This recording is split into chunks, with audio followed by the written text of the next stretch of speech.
ரொம்ப நேரம் இருக்க மாட்டேன், பூ பறிச்சுட்டு கடன்னு ஓடிடுவேன். ஏன்னா என் புள்ள பார்க்க சந்தோஷத்தை நான் பார்க்க மாட்டேன் எப்பயுமே.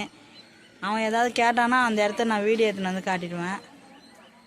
ஏன்னா எங்களுக்கு வந்து என்னுடைய பையன் சந்தோஷம் மட்டும்தான் பெருசு. சுற்றி எல்லாத்தையும் வீடியோ எடுத்துன்னு அம்மான்னு சொல்லுவான். அடிக்கடி நான் வீடியோ எடுத்துன்னு போய் காமிச்சிருவேன் சொல்லுவான்.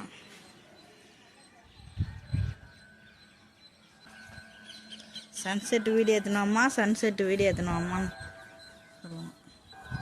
அழகாக இருக்குது பாருங்கள் எங்கள் வீட்டில். நம்ம வீட்டு மாடியில் சன்செட் ஆகுது பாருங்க. எவ்வளோ அழகாக இருக்குன்னு சொல்லுங்க கமெண்ட்ல எல்லாரும்.